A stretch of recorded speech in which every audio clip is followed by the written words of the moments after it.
Hello student, स्वागत है आपका एकमी क्लासेस के अपने यूट्यूब चैनल पर। इंपॉर्टेंट क्वेश्चन की सीरीज 2025 बोर्ड एग्जाम के लिए जो शुरू हुई थी उसमें बायो का शुरुआत हो चुका है। बायो का पहला वीडियो आपको मिल चुका है। आज दूसरा वीडियो मिलेगा एमसीक्यू क्वेश्चन का। तो देखते हैं आज का पहला क्वेश्चन। जंतुओं में नियंत्रण और समन्वय का कार्य किसके द्वारा किया जाता है? तो जवाब होगा तंत्रिका एवं पेशी के द्वारा। अगला क्वेश्चन है, तंत्रिका के किस भाग में विद्युत आवेग द्वारा रसायनों का विमोचन होता है? जवाब होगा एक्सॉन। नेक्स्ट क्वेश्चन है, दो तंत्रिका कोशिका के बीच खाली भाग को क्या कहते हैं? जवाब होगा सिनेप्स। नेक्स्ट क्वेश्चन है, पर्यावरण में किसी घटना के फलस्वरूप अचानक हुई क्रिया को क्या कहते हैं? जवाब होगा प्रतिवर्ती क्रिया। नेक्स्ट क्वेश्चन है, अचानक होने वाली क्रिया हमारे शरीर में किसके द्वारा नियंत्रित होती है? तो अचानक होने वाली क्रिया हमारे शरीर में मेरुरज्जु द्वारा नियंत्रित होती है। अगला सवाल है, आगत तथा निर्गत तंत्रिका मस्तिष्क से पहले किस स्थान पर आपस में मिलते हैं? तो आगत और निर्गत तंत्रिका मस्तिष्क से पहले मेरुरज्जु में आपस में मिलते हैं। अगला सवाल है, हमारे शरीर में प्रतिवर्ती चाप का निर्माण कहाँ होता है? तो हमारे शरीर में प्रतिवर्ती चाप का निर्माण मेरुरज्जु में होता है। अगला क्वेश्चन है, मेरुरज्जु किस कोशिका की बनी होती है? जवाब होगा तंत्रिका कोशिका। नेक्स्ट क्वेश्चन है, हमारे शरीर का मुख्य समन्वय केंद्र कौन सा है? तो हमारे शरीर का मुख्य समन्वय केंद्र है मस्तिष्क। अगला सवाल है, हमारे शरीर के सभी भागों को सूचनाएं प्राप्त करना और उसका समाकलन करना किसका कार्य है? जवाब है मस्तिष्क। नेक्स्ट क्वेश्चन है, मस्तिष्क को मुख्य कितने भागों में बांटा गया? तो मस्तिष्क को मुख्यतः 3 भाग में बांटा गया है। पहला है अग्र मस्तिष्क, फिर है मध्य मस्तिष्क, उसके बाद है पश्च मस्तिष्क। अगला सवाल है, मस्तिष्क का मुख्य सोचने वाला भाग कौन सा है? तो मस्तिष्क का मुख्य सोचने वाला भाग है अग्र मस्तिष्क।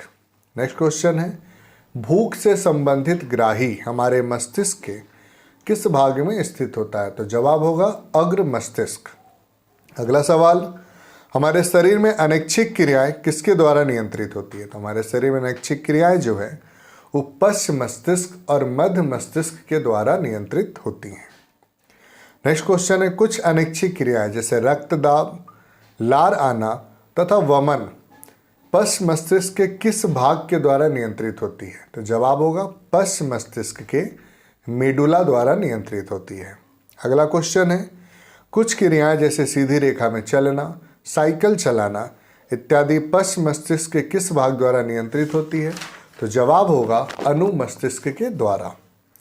अगला जो सवाल है वह हमारे शरीर में मेरुरज्जु की रक्षा कौन करता है? तो हमारे शरीर में मेरुरज्जु की रक्षा रीढ़ की हड्डी द्वारा होती है। नेक्स्ट क्वेश्चन है, पेशियां कार्य के आधार पर कितने प्रकार की होती है? तो पेशी जो है वो कार्य के आधार पर 2 प्रकार की होती है। एक ऐच्छिक पेशी है जो हमारी इच्छा के अनुसार काम करती है, एक अनैच्छिक पेशी है जो हमारी इच्छा हो अथवा नहीं हो कार्य करती रहती है। तेज रोशनी पड़ने पर हमारे आंखें स्वतः बंद हो जाती हैं, यह किस क्रिया का उदाहरण है? तो यह अनैच्छिक क्रिया का उदाहरण है। नेक्स्ट क्वेश्चन है, तंत्रिका कोशिका में सूचनाएं कहाँ उपार्जित होती है? मतलब सूचना की शुरुआत कहाँ होती है? तो जवाब होगा द्रुमिका। अगला सवाल है हमारा, मेरुरज्जु में संवेदी तंत्रिका और प्रेरक तंत्रिका को कौन जोड़ता है? तो मेरुरज्जु में संवेदी तंत्रिका और प्रेरक तंत्रिका को जोड़ने वाली जो तंत्रिका होती है उसको हम प्रतिसारण तंत्रिका कहते हैं। अगला सवाल है, मस्तिष्क तथा मेरुरज्जु मिलकर किस तंत्रिका तंत्र का निर्माण करते हैं? तो मस्तिष्क तथा मेरुरज्जु मिलकर केंद्रीय तंत्रिका तंत्र का निर्माण करते हैं। हमारा अगला सवाल है, केंद्रीय तंत्रिका तंत्र तथा शरीर के अन्य भागों में संचार को सुगमता कौन प्रदान करता है? तो जवाब होगा परिधीय तंत्रिका तंत्र।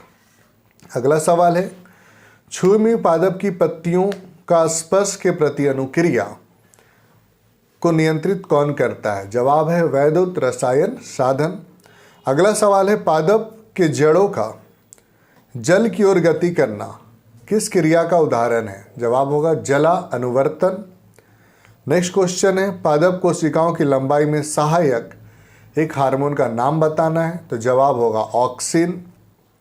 नेक्स्ट क्वेश्चन है, पादप में कोशिका विभाजन से संबंधित हार्मोन का नाम लिखिए। तो पादप में कोशिका विभाजन से संबंधित जो हार्मोन है उसे हम साइटोकाइनिन कहते हैं। नेक्स्ट क्वेश्चन है, जंतुओं के शरीर में विषम परिस्थिति से निपटने के लिए कौन सा हार्मोन पाया जाता है? तो जंतुओं के शरीर में विषम परिस्थिति से निपटने के लिए एड्रेनलिन नामक हार्मोन पाया जाता है। अगला सवाल है हमारे शरीर में नियंत्रण समन्वय के लिए तंत्रिका के अलावा दूसरा मार्ग कौन सा है? तो हमारे शरीर में नियंत्रण और समन्वय के लिए तंत्रिका के अलावा जो दूसरा मार्ग है वो है हार्मोन।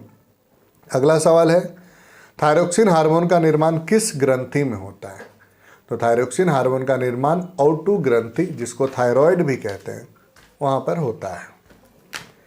अगला क्वेश्चन है थायरोक्सिन हार्मोन के निर्माण में कौन सा तत्व आवश्यक है?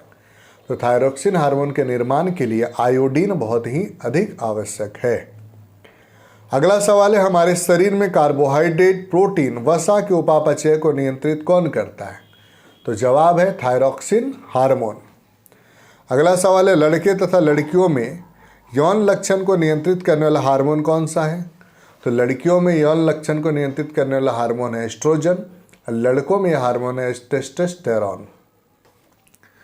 अगला जो सवाल है हमारे शरीर में शर्करा स्तर को नियंत्रित करने वाला हार्मोन का नाम बताएं।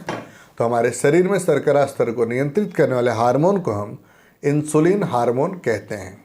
अगला सवाल इंसुलिन हार्मोन का स्रावन कहाँ से होता है? जवाब है अग्नाशय से।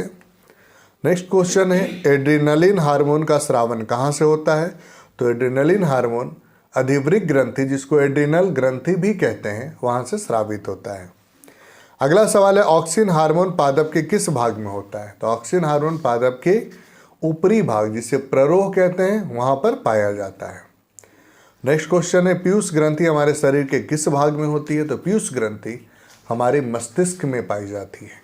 नेक्स्ट क्वेश्चन है गंध से संबंधित ग्राही को क्या कहते हैं? तो गंध से संबंधित जो ग्राही होती है उसे हम घ्राण ग्राही कहते हैं। अगला जो हमारा आज का सवाल है और अंतिम सवाल है वो है पादपों में पराग कणों का बीजांड की ओर गति कौन सा क्रिया कहलाता है? तो पादपों में पराग कणों का बीजांड की ओर गति रसायन अनुवर्तन कहलाता है। तो हमारा आज का वीडियो था।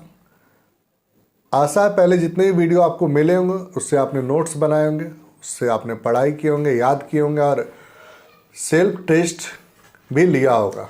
तो ऐसे ही आगे करते रहें ताकि आपका रिजल्ट बेहतर हो और लगातार हमारे चैनल से जुड़े रहें। चैनल को जिन्होंने सब्सक्राइब नहीं किया करें, अधिक से अधिक शेयर करें। धन्यवाद। जय हिंद, जय भारत।